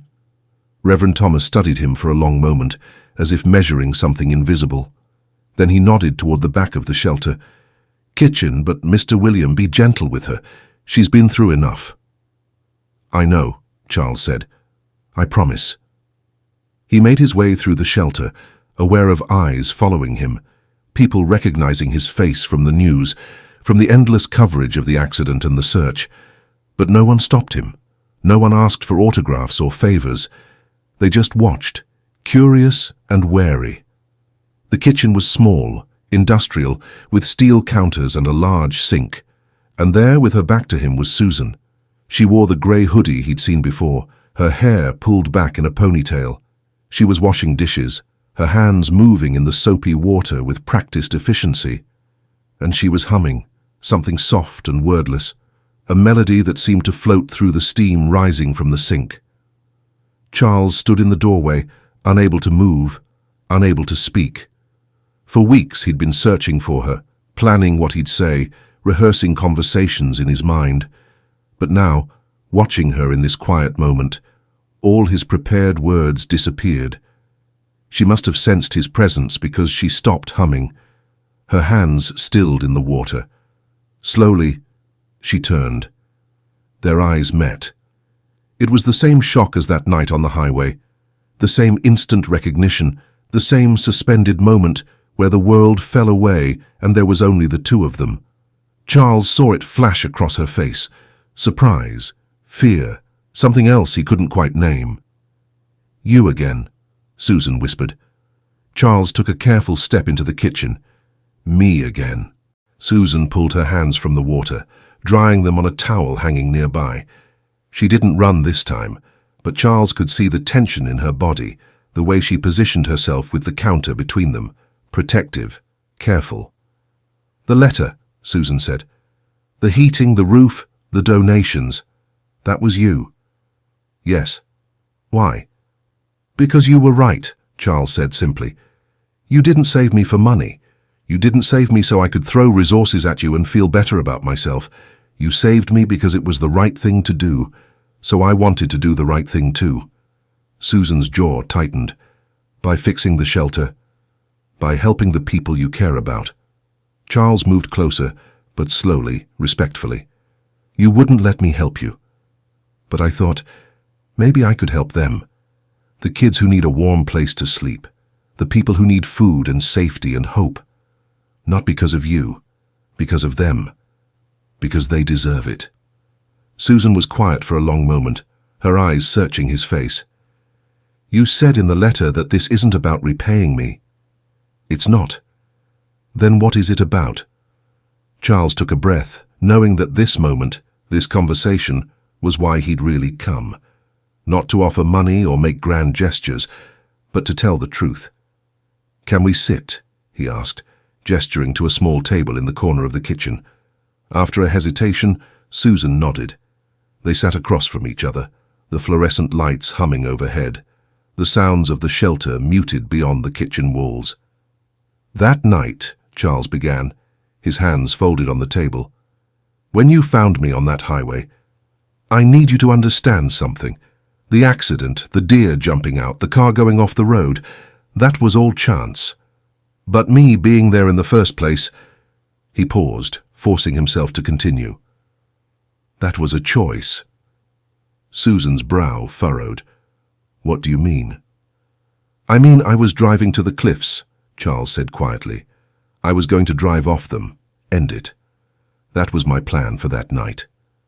He watched Susan's face as understanding dawned, her eyes widening, her breath catching. The media made it sound like I was coming from a business meeting, like the accident was this random tragedy. But the truth is, I was already dying before the crash. I'd already decided. Charles's voice was steady but raw. My company was falling apart, lawsuits everywhere, the board pushing me out.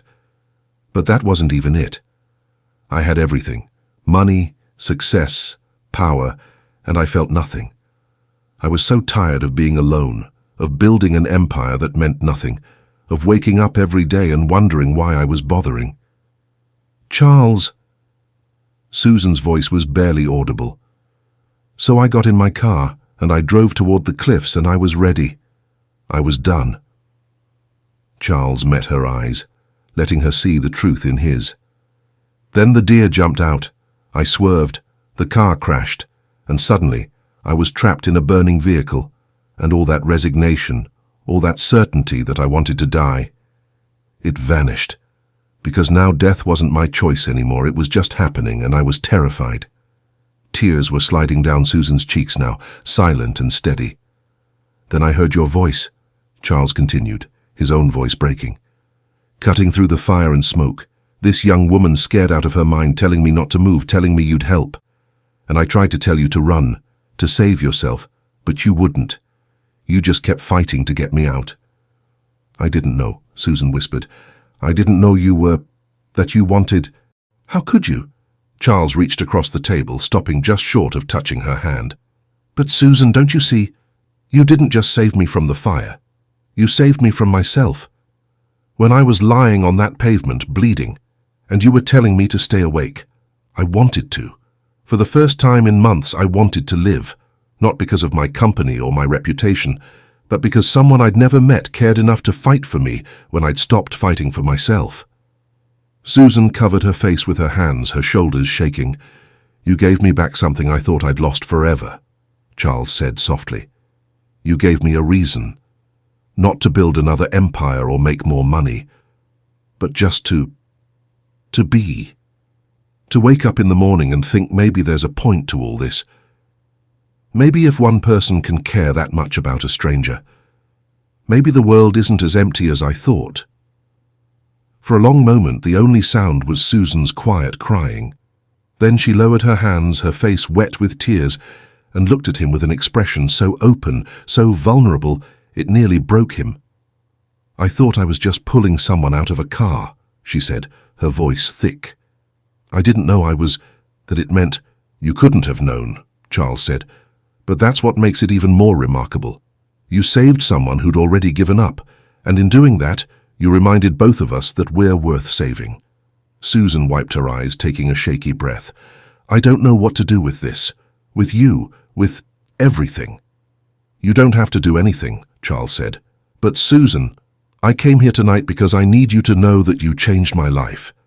And if you'll let me, I want to be part of changing yours, not by throwing money at you, not by trying to fix you or save you, but by being, he searched for the right word, by being present, by showing up, the way you showed up for me. How? Susan asked, genuine confusion in her voice. How would that even work? We're from completely different worlds. Maybe, Charles said, but maybe that doesn't matter as much as we think. He paused, then said carefully, I want to start something, a foundation, not for profit or publicity, but to actually help people like you, people who've been forgotten, who deserve better than what they've gotten. And I want you to be part of it, not as a charity case or a poster child, but as a partner, someone who knows what it's like, who can help make sure we're actually making a difference. Susan stared at him. You want me to... What? Work with you? I want you to help me build something that matters, Charles said. You've been surviving on your own for so long, but Susan, you don't have to anymore. You saved me once. Let me save you now, not by fixing your life, but by offering you a chance to build a new one, on your terms. The silence stretched between them, heavy with possibility. I'm scared, Susan finally admitted. I'm scared that if I say yes, I'll lose myself. that I'll become someone I'm not. That you'll be trapped, Charles finished gently. I understand. But Susan, you pulled me out of a burning car. If anyone knows how to escape when things get too hot, it's you. And I promise, if you ever feel trapped, if you ever want out, the door is always open. Always. Susan looked down at her hands. The scars from the burns, mostly healed now, but still visible. Evidence of what she'd risked, what she'd endured. What would I even do? She asked quietly. I don't have a degree. I don't have experience with foundations or business or any of that. You have something better, Charles said. You have compassion, you have courage. You know what it means to survive when the world has given up on you. That's worth more than any degree. He leaned forward slightly. I'm not asking you to become someone else. I'm asking you to be exactly who you are. Someone who sees people who need help and doesn't walk away. Susan looked up at him, and Charles saw the war happening in her eyes. The fear battling with hope. The survival instincts battling with the desire for something more. I need time, she said finally. I need to think about this. It's a lot. Take all the time you need, Charles said immediately. I'm not going anywhere, and neither is the offer. He reached into his pocket and pulled out a card, simple, plain, with just his personal phone number handwritten on it. He slid it across the table. When you're ready, if you're ready, call me. We'll figure it out together. Susan picked up the card, turning it over in her fingers. Then she looked at Charles, really looked at him, and something in her expression shifted. You meant it, she said softly. Everything you said. About me saving you. About wanting to build something that matters. You really meant it. Every word, Charles said.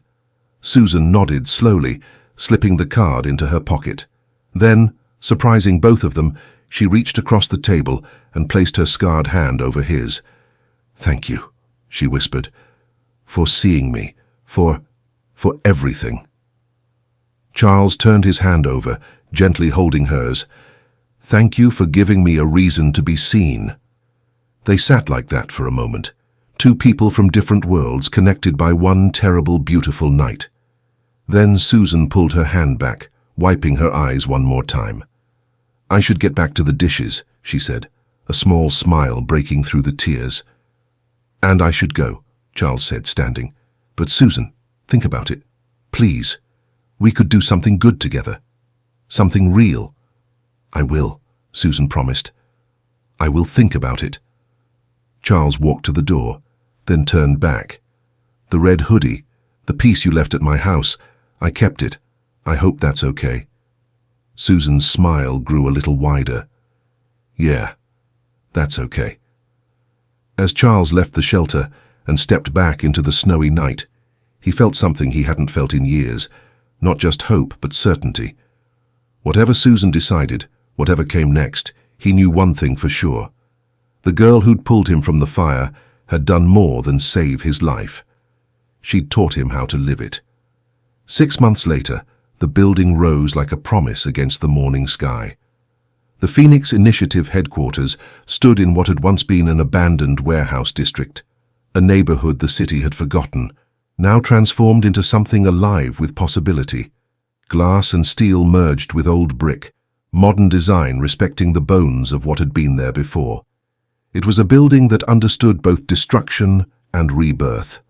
Susan Johnson stood in the lobby on opening day, watching people stream through the doors, journalists with cameras and microphones, social workers with hopeful eyes, homeless youth who'd heard whispers of a place that might actually help, not just process them through another system designed to fail.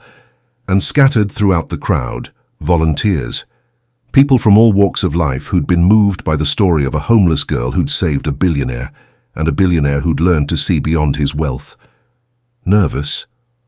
Susan turned to find Clara beside her, tablet in hand as always, but with a warmth in her expression that had become familiar over the past months.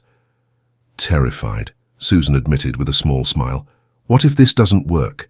What if we can't actually help people the way we think we can? Then we learn and we try again, Clara said simply. That's what you taught Charles, that's what you taught all of us. You don't walk away just because something's hard. Before Susan could respond, A ripple moved through the crowd. Charles William had arrived. He looked different now, still professional, still commanding presence, but softer somehow. He'd learned to smile more easily, to listen more carefully. The man who'd almost driven off a cliff 6 months ago had been replaced by someone who understood that survival wasn't the same as living. Their eyes met across the lobby, and Charles made his way through the crowd toward her. The reporters followed like a tide, cameras flashing, questions being shouted. "Mr. William, can you tell us about the Phoenix Initiative?" "Susan, how does it feel to go from homeless to running a foundation? Is it true you two are—" "Please," Charles said, his voice cutting through the noise with practiced ease. "We'll have a formal press conference in an hour, but right now we need to focus on why we're here. Not the story of how we met, but the work we're about to do." He reached Susan's side, and together they moved toward the central staircase where a podium had been set up. The crowd followed, filling the lobby with bodies and hope and the sharp anticipation of something new beginning. Reverend Thomas was already there, along with several other community leaders. Maya stood near the front, now enrolled in the GED program that would be housed in the building's education wing. Her eyes shone with pride as she watched Susan approach. Charles stepped to the podium first. The room fell silent. "6 months ago," he began, "I almost died. Not just in a car accident, but in every way that matters. I'd lost sight of what makes life worth living. I'd convinced myself that success and wealth were the same as happiness, and when they failed to fill the emptiness inside me, I decided there was nothing left." The crowd was motionless, hanging on every word. Then, a 19-year-old homeless girl pulled me from a burning car and reminded me what it means to be human, to care about someone you've never met, to risk everything for no reward except knowing you did the right thing. Charles turned slightly, looking at Susan. "She saved my life, and in the month since she's taught me how to live it." He gestured for Susan to join him at the podium. She hesitated, old instincts still screaming at her to hide, to stay invisible. But Clara's gentle hand on her back propelled her forward. The cameras flashed as she stepped up beside Charles. In the front row, she saw reporters she recognized from the endless coverage, the ones who'd called her the Angel in Red, who'd turned her act of courage into a hashtag, a trend, a story to be consumed and forgotten. But Charles didn't call her that.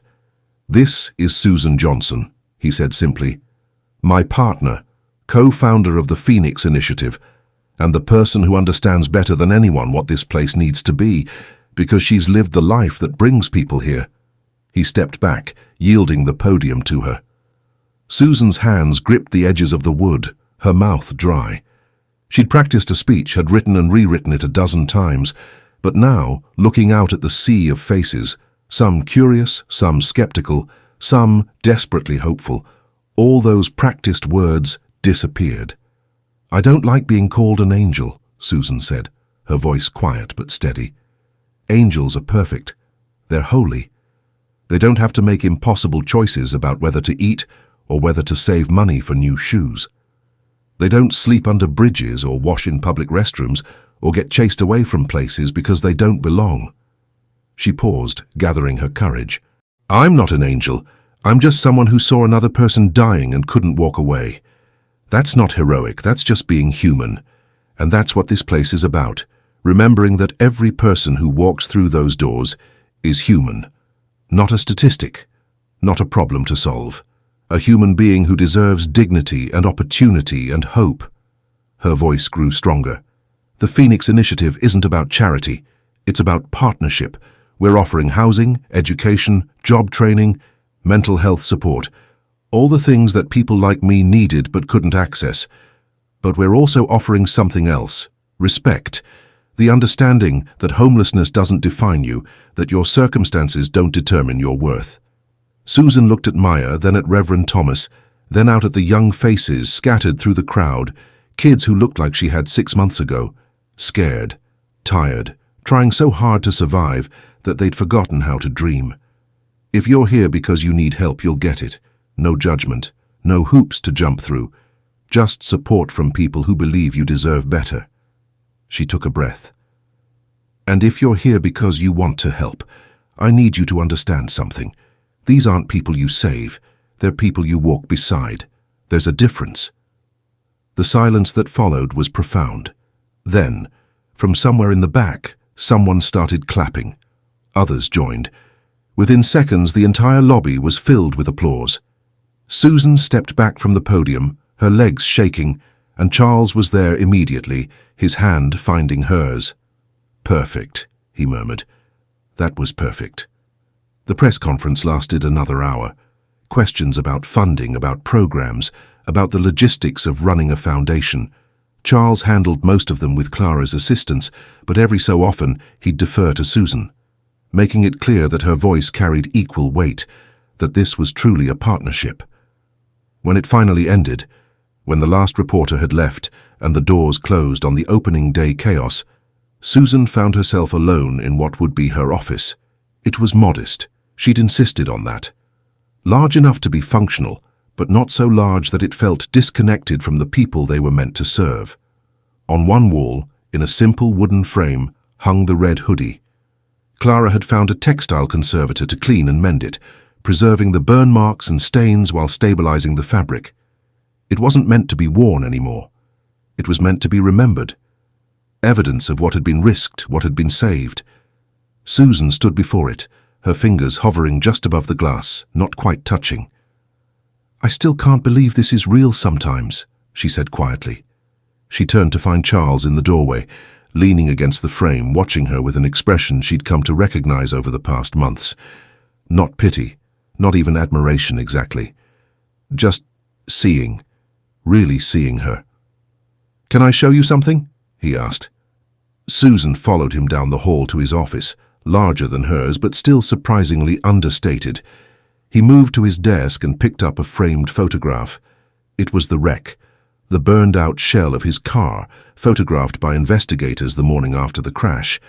Metal twisted beyond recognition, the interior blackened by fire, a tomb that should have been his final resting place. "I keep it here," Charles said, "to remember. Not the fear or the pain, but what came after. What's possible when you survive something that should have destroyed you?" Susan looked at the photograph, then at Charles. "We both almost died that night, just in different ways." "Yeah," Charles agreed softly. "But we didn't. And now," he gestured at the building around them, "now we get to help other people survive too." A knock on the door interrupted them. Maya poked her head in, eyes bright with excitement. "Susan, there's someone here asking about the housing program. She's got 2 kids with her and she looks so scared, and I thought maybe you could—" "I'll be right there," Susan said immediately. Maya disappeared and Susan turned back to Charles. "Duty calls." "Go," Charles said with a smile. "That's why we're here." Susan started to leave, then paused in the doorway. "Charles?" "Yeah?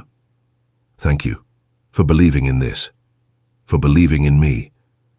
"Susan," Charles set the photograph back on his desk, "you saved my life. All of this, is me trying to honor that, trying to make sure that what you did that night matters beyond just the 2 of us." "It already mattered," Susan said quietly, "but I'm glad we get to make it matter more." Hours later, after the last visitor had left and the building had settled into evening quiet, Susan found herself on the top floor.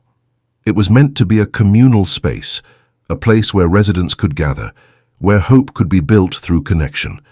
Floor-to-ceiling windows overlooked the city. From up here she could see everything, the glittering downtown skyscrapers, the network of streets spreading out like veins, the distant hills where Charles's estate sat, barely visible in the dusk. The same city that had once ignored her, the same streets she'd walked invisibly, just trying to survive one more day. But now she stood here in a building that bore witness to her story, to her choices, to her refusal to let the world's indifference make her indifferent. She was no longer invisible, but more importantly, she was no longer alone. Susan pressed her hand against the cool glass, watching the city lights begin to spark to life as darkness fell. Behind her, she heard footsteps. Charles joined her at the window, standing close but not touching. "Strange, isn't it?" he said. "How much can change in 6 months?" "Strange," Susan agreed, "but good, really good." They stood in comfortable silence, watching the city transform from day to night. Then Susan spoke, her voice barely above a whisper. "Some fires destroy, others make you new." Charles turned to look at her, and Susan saw understanding bloom across his face. "Is that what this feels like?" he asked. "Being made new?" Susan thought about it, about the girl who'd slept under bridges, who'd learned to be invisible, who'd saved a stranger without expecting anything in return. That girl still existed inside her, but she wasn't only that girl anymore. "It feels like becoming," Susan said finally. "Not someone different, just more of who I was supposed to be all along." "I know what you mean," Charles said quietly. "I spent years building an empire and losing myself. Now I'm building something real, and I'm finding myself again. Because of you." "Because of us," Susan corrected gently. "We saved each other, Charles. That's the truth of it." He smiled, that genuine smile she'd helped him rediscover. "Yeah, we did." As full darkness settled over the city, the window became partially reflective. Susan could see herself in the glass, no longer the frightened girl in the red hoodie, but someone stronger, someone who'd survived fire and emerged transformed. And there, caught in the reflection, was a splash of red light from the building's logo, a phoenix rising, rendered in crimson and gold. The light fell across Susan's face like a blessing, like a promise, like proof that some things burned away were meant to be reborn. She'd been invisible for so long, but invisibility, she'd learned, wasn't the same as non-existence. She'd always mattered, she'd always been real. The world just needed fire to see her. And now that they did, now that she stood in this building with this man who'd learned to see beyond wealth and status, surrounded by people who'd found hope in the ruins of their own fires, Susan finally understood. She wasn't the angel in red. She wasn't a hashtag or a headline or a feel-good story. She was Susan Johnson, a girl who'd survived, a woman who'd saved lives, a person who'd discovered that sometimes the bravest thing you can do is let yourself be saved too. And that was enough. That was more than enough. That was everything. Outside, snow began to fall, soft and silent, blanketing the city in white. Somewhere in the building below, Maya was settling into her new room. Reverend Thomas was helping a family find temporary housing. Clara was coordinating volunteer schedules for the week ahead.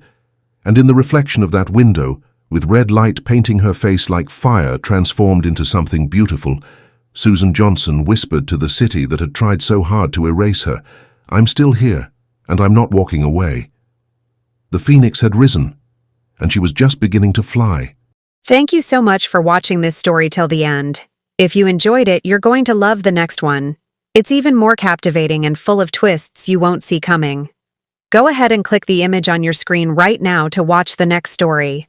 You don't want to miss it.